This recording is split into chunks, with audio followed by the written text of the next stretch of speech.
She is not in love with the life that came out of her. A lot of times women have these babies and the child is an inconvenience and they regret it that they had the child. You needed to know your mother's temperament and mindset when she conceived you, when she carried you, and when she gave birth to you, because a lot of times women will give birth to children, and the children are just like the little baby, what they call them, the little chihuahuas that you see people walking around with a little pocketbook inside the pocketbook, Alan. You know what I'm talking about? Mm-hmm. That's a fad. Many times a woman will have a child because it's a fad for a nigga or a fad for a white man. They'll have a baby because this is how I can get this man's attention, or I think this is how I can hold this man, or because this man got money. Let me guarantee my survival by producing him an heir. And then the shit don't go like they wanted it to, or they really didn't want the baby to begin with, so they will tolerate you. Or if the man leaves and the woman has to deal with the total responsibility of raising that child alone, usually the child's going to get neglected, or he going to get the crumbs from her table because she's not feeling that baby like that. She ain't in love with the life force that she gave birth to. So that's what we need to really be. You need to look at that woman that you respect so much that has disrespected your damn ass your whole fucking life.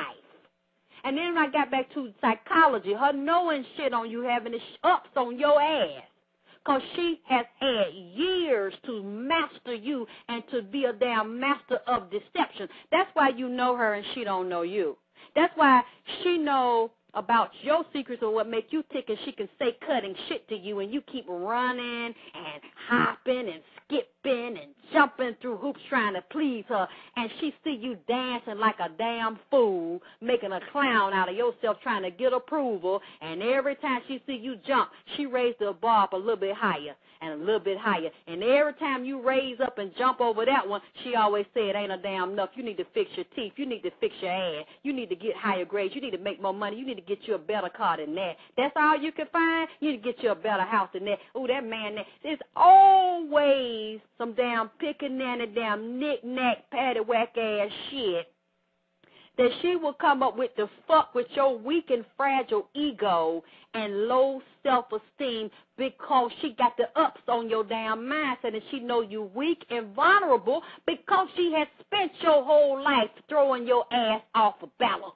being up and down, in and out, off and on. She nice one minute, then she hateful and vicious the damn another. So when you see her, when you talk to her, you damn nervous, even though you're a grown-ass woman, because you don't know what the fuck she gonna say. You don't know what kind of bag she gonna come out of, because she's always so hot and cold with you. And you know what? When a mother does that tells you, like I said, she is mentally and psychologically and emotionally ill. Something is very off balance about her, and you need to stop looking up to her. You need to look at her as a real damn human being with some fucked up ass issues. Because if you don't, you're going to keep putting people, if it ain't your mom, it's going to be somebody else. You're going to put them on pedestals, and a lot of times we will attract people that are just like our mothers to challenge us and to antagonize, just like your mother has done, because you admire the abuser. Many times people admire their molester. They will go out and hurt an innocent child. Women will beat their children, mistreat their children, but they're really angry about what their mother did to them or what was allowed to do, and the mother didn't do anything. So instead of attacking their mother, that's the abuser, many times we will be in love with the abuser and idolize the abuser, and then take that shit out that the abuser did to you on somebody innocent that is just trying to love you, that would never do anything like that to you that your mother has done. So that's one of the things that we need to start really studying and looking at her psychology. And when a woman will do that to her daughter repeatedly, first of all, I want to let you know the shit ain't going to never stop. Whenever a mother knows that the child is so weak for her love and so desperate and needy for her affection and her love, and she will keep sending that child through hoops and never give the child the love and the approval, although you see that child as a grown woman, but you still see a part of her is a wounded little girl that is still hurting for the mother's love, and for the mother to say, I'm sorry, for the mother to talk to you and tell you why she did what she did and why she left. and why you did not protect me and why you did not defend me.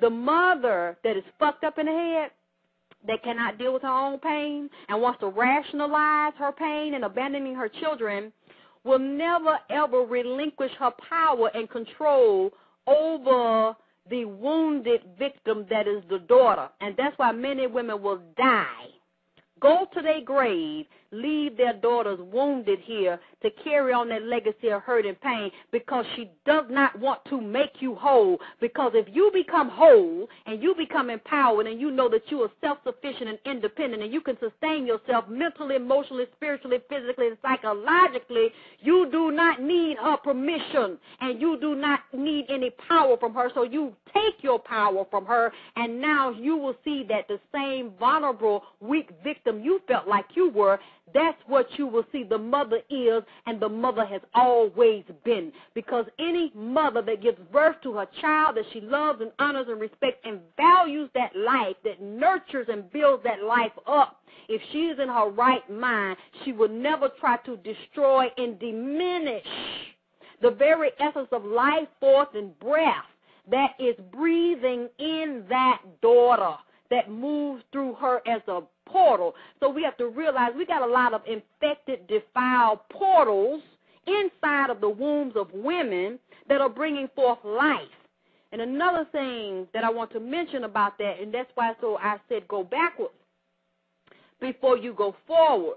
To deal with your womb and your own vagina healing and your own vagina pain and the own wounded little girl that's inside of you, you must step into the mind of your mother. You must step into the mind of her uterus. You must step into the mind of her mother's uterus. You must step into the mind of her mother's uterus. And then the men that they engage. Because when you are full of melanin, everything is dealing with a connection to the universe, a connection to all life, and a connection to all wombs, and a connection to the penises and the sperms that brought us here. In a Western white supremacist system, they will teach non-whites, especially black folks, so-called blacks and ones with nigger mentalities, to believe that for you to be healthy and successful and wealthy and sustain yourself, you have to do for self and only think about yourself and fuck everybody else.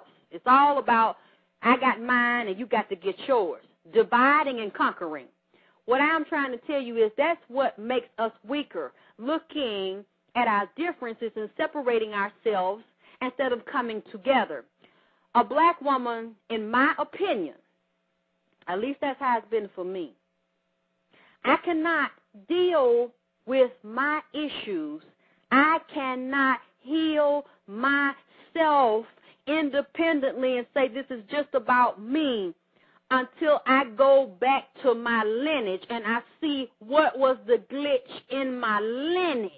And I have to deal with the experience of my mother, and I have to deal with the experience of my mother's mother, and I have to deal with my great-grandmama, and even the one that's in the ground. I got to know her. And what I can't get from her, I got to talk to people that know her, that know her, that know her. I have to go to my community. My womb is a collective. I ain't standing by myself. And it's sometimes when I really want to talk to a powerful bad bitch, I'm talking about a black woman that's like no other, that had thunder and lightning in her womb. I have to go look at Harriet Tubman. Do you hear me? I have to talk to her. I have to look at stories that were written about her life and how gangster she was. I didn't even know she had been in Atlanta, Georgia. I didn't even know her feet had touched the soil. I didn't even know she had got down in the red clay of the ATL. I have to do that for my healing. I am not separate from any black woman that's ever touched the face of this earth. I'm not separate from any uterus that's brought forth anything that look like me, that's got the same gene pool I got. We are all fucked up and hurting together because one say, so what if I want to get pregnant 10 times and I want to have 10 abortions? This is my pussy. This is my woman. I do what I want to do. So what if I want to beat my child? So what if I want to leave him somewhere? It ain't nobody else's business. It ain't got nothing to do with another black woman. Yes, it do.